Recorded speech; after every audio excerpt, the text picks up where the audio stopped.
আপনার পকেটের টাকা কি দিন দিন কমে যাচ্ছে? বাজারে গিয়ে দেখছেন যে জিনিস গতকাল যে দামে কিনেছেন আজ তার দাম আরও বেশি।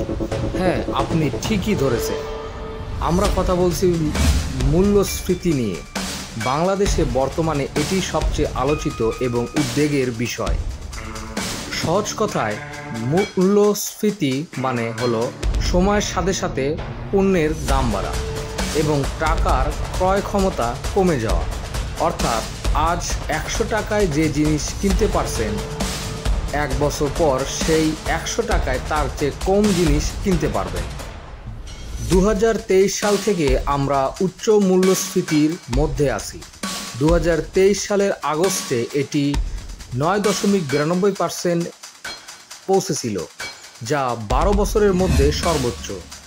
এরপর সামান্য কমলেও এখনও তা প্রায় 10% কাছাকাছি। কিন্তু কেন ঘটছে এমনটা? এর পেছনে কয়েকটি বড় কারণ রয়েছে। আমাদের আমদানি ব্যয় বেড়েছে, কিন্তু রেমিটেন্স ও রপ্তানি আয় সেভাবে বাড়েনি। ফলে ডলারের তীব্র সংকট তৈরি হয়েছে। 1 বছর আগে যেখানে $1 ছিল 105 টাকা থেকে 108 টাকা, আজ সেটি 118 থেকে 120 টাকার বেশি।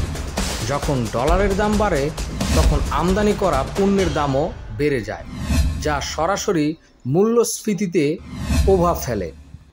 যদিও বর্তমানে আন্তর্জাতিক বাজারে জ্বালানি তেল বা খাদ্যের দাম কিছুটা স্থিতিশীল, কিন্তু রাশিয়া ইউক্রেন যুদ্ধের মতো ভূ রাজনৈতিক অস্থিরতা মাঝে মধ্যে পণ্যের দাম বাড়িয়ে দেয়। এর প্রভাব পড়ে আমাদের মতো আমদানি নির্ভর দেশগুলোতে।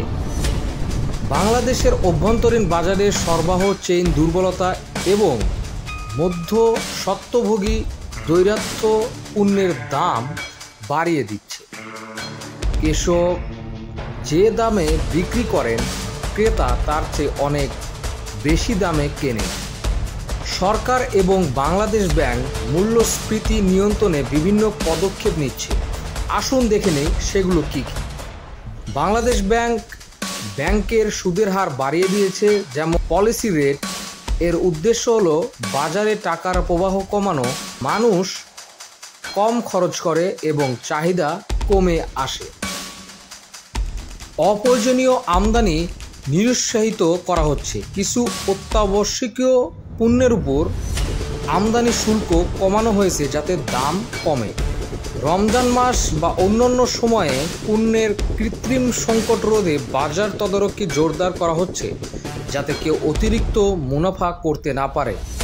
সর্বশেষ 2025 থেকে 26 অর্থ বছরে বাজেটে সরকার মূল্যস্ফীতিকে সর্বোচ্চ অগ্রাধিকার দিয়েছে।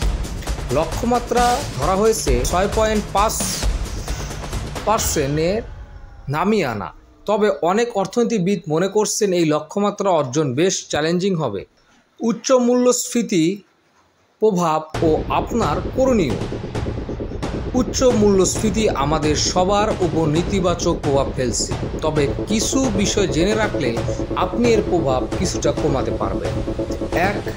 ক্রয় ক্ষমতা হ্রাস ও জীবনযাত্রার ব্যয় বৃদ্ধি। সবচেয়ে বড় প্রভাব হলো আমাদের ক্রয় ক্ষমতা কমে যাওয়া।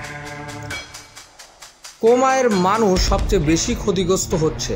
মূল্যস্ফীতি বাড়লে সঞ্চয়ের মূল্য কমে যায়। ব্যাংকে টাকা রাখলে সুদের হার যদি মূল্যস্ফীতি চেয়ে কম হয়, তবে আপনার টাকার প্রকৃত মূল্য আসলে কমছে। আপনার করণীয়। এই পরিস্থিতিতে কিছু পদক্ষেপ নিতে পারেন। ব্যয়ের পরিকল্পনা, অযথা খরচ কমানো, প্রয়োজন অনুযায়ী কেনাকাটা, একসঙ্গে বেশি না কিনে প্রয়োজন মতো কেনা। বিকল্প খোঁজ, সম্ভব হলে কিছু সস্তা বিকল্প পণ্য ব্যবহার করা। আয় বৃদ্ধির চেষ্টা করা, নতুন দক্ষতা অর্জন করে আয়ের পথ বাড়ানো।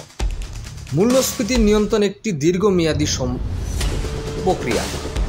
ডলার সংকট নিরসন, উৎপাদন বৃদ্ধি, সরবরাহ চেইন উন্নত করা এবং বাজার তদারকি জোরদার করা ছাড়া এই পরিস্থিতি থেকে বের হওয়া কঠিন।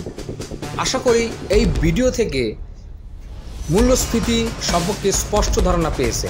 আপনার মতামত বা প্রশ্ন কমেন্ট সেকশনে জানাতে ভুলবেন না এবং পরবর্তীতে মাঠে কিভাবে কৃষকের দামটাকে ওঠানামানো করানো হয় সেই বিষয়ে বাস্তবধর্মী ভিডিও আপনাদের সামনে তুলে ধরব। ভিডিওটি ভালো লাগলে লাইক শেয়ার করুন, আমাদের চ্যানেলটি সাবস্ক্রাইব করে বেল আইকনটি ক্লিক করুন যাতে এমন গুরুত্বপূর্ণ তথ্য আপনার কাছে সবার আগে পৌঁছে যায়। ধন্যবাদ।